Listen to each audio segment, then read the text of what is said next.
Assalamualaikum warahmatullahi wabarakatuh. Bismillahirrahmanirrahim. Alhamdulillahi rabbil alamin. Allahumma salli ala Sayyidina Muhammad. Berjumpa lagi dengan saya, Abu Talib, SPDMM. Kita masuk dalam perkuliahan Decision Making. Dan pada kesempatan ini saya akan membahas tentang implementasi keputusan strategik. Implementasi keputusan strategik. Ada 4 yang akan kita bahas. Yang pertama, perbedaan antara perumusan strategi dan implementasi strategi. Yang kedua, apakah implementasi itu? 3, peralihan tanggung jawab. Dan yang keempat, kebijakan implementasi. Selanjutnya kita masuk pada poin yang pertama, yaitu perbedaan antara perumusan strategi dan implementasi strategi. Perumusan strategi merupakan proses penyusunan langkah-langkah ke depan yang dimaksudkan untuk membangun visi, misi, dan tujuan organisasi. Sedangkan implementasi strategi ini merupakan wujud pelaksanaan dari perencanaan strategi yang telah dibuat oleh manajemen guna mencapai tujuan organisasi tersebut. David pada tahun 1989 mencoba menunjukkan perbedaan antara perumusan strategi dan implementasi strategi, antara lain sebagai berikut. Perbedaan antara perumusan strategi dan implementasi strategi. Yang pertama, dalam perumusan strategi, persiapan dan pengerahan tenaga dan sumber daya sebelum bertindak. Sedangkan implementasi strategi mengelola sumber daya dan berbagai kekuatan yang berkaitan dengan itu dalam operasional berlangsung.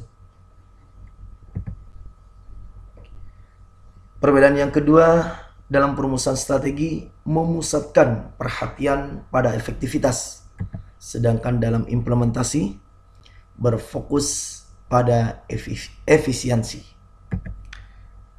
Adapun perbedaan yang ketiga, dalam perumusan strategi lebih merupakan proses intelektual, sedangkan dalam implementasi strategi berupa proses operasional. Yang keempat, dalam perumusan strategi membutuhkan intuisi dan keterampilan analitik. Sedangkan dalam implementasi strategi memerlukan motivasi dan keterampilan kepemimpinan. Adapun perbedaan yang kelima, dalam perumusan strategi mensyaratkan koordinasi di antara beberapa individu. Sedangkan dalam implementasi strategi mensyaratkan koordinasi di antara banyak orang. Selanjutnya, poin yang kedua yaitu apakah implementasi itu? Implementasi adalah seperangkat kegiatan yang dilakukan menyusul satu keputusan. Suatu keputusan selalu dimaksudkan untuk mencapai sasaran tertentu. Guna merealisasikan pencapaian sasaran itu, diperlukan serangkaian aktivitas. Jadi dapat dikatakan bahwa implementasi adalah operasionalisasi dari berbagai aktivitas untuk mencapai suatu sasaran tertentu. Selanjutnya, rumusan Higgins pada tahun 1985, implementasi adalah rangkuman dari berbagai kegiatan yang di dalamnya sumber daya manusia menggunakan sumber daya lain untuk mencapai sasaran dan strategi. Kegiatan itu menyentuh semua jajaran manajemen, mulai dari manajemen puncak sampai pada karyawan lini paling bawah. Maka Higgins menyimpulkan implementasi adalah satu proses yang terarah dan terkoordinasi, melibatkan banyak sumber daya. Sifat dari suatu implementasi adalah tidak dapat beroperasi tanpa adanya faktor-faktor internal dan faktor-faktor eksternal yang selalu mempengaruhinya. Faktor-faktor itu harus dikendalikan secara baik. Selanjutnya, poin yang ketiga yaitu peralihan tanggung jawab. Fase implementasi strategi adalah fase peralihan tanggung jawab dari CEO kepada para manajer tingkat menengah, dari kepala eksekutif kepada kepala biro atau kepala bagian, tergantung pada struktur organisasi, sampai ke setiap karyawan, setiap orang dalam organisasi. CEO, manajemen eksekutif puncak atau MEP, dan eksekutif masih tetap terlibat dalam fase implementasi. Porsi keterlibatannya tidak sebanyak pada fase perumusan strategi. Dalam fase ini diuraikan, eselon atas bertugas membuat keputusan strategik, eselon menengah membuat keputusan taktis, sedangkan eselon bawah membuat keputusan operasional. Strategi itu dijabarkan lebih jauh ke dalam kepingan-kepingan yang memudahkan pelaksanaan dalam sebuah organisasi.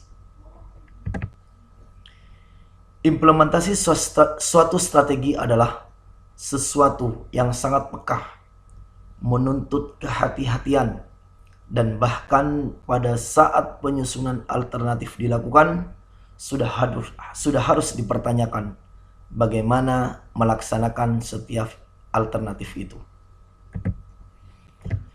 Adapun poin yang terakhir yaitu kebijakan implementasi. Untuk menjamin bahwa strategi baru itu akan berhasil, diperlukan kebijakan organisasi yang akan menyiapkan semua fasilitas yang diperlukan dalam menyelesaikan masalah-masalah yang timbul selama implementasi.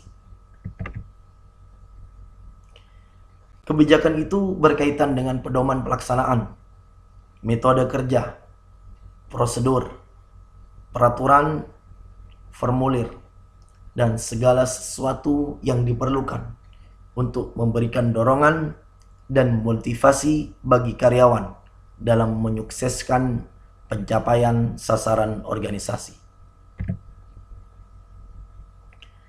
Kebijakan-kebijakan itu mengatur batas-batas apa yang dapat dan yang tidak dapat dikerjakan atau dilakukan, dan tindakan-tindakan administratif mana yang boleh dan tidak boleh dijalankan atau dilaksanakan.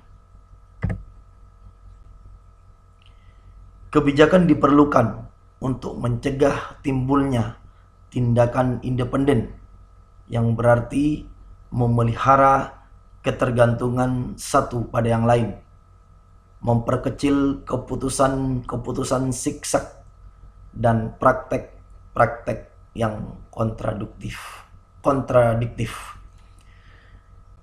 Demikian terkait penjelasan implementasi keputusan strategik. Semoga ini menjadi rujukan adik-adik mahasiswa untuk belajar di rumah. Demikian saya akhiri. Wabillahi taufiq wal hidayah. Wassalamualaikum warahmatullahi wabarakatuh.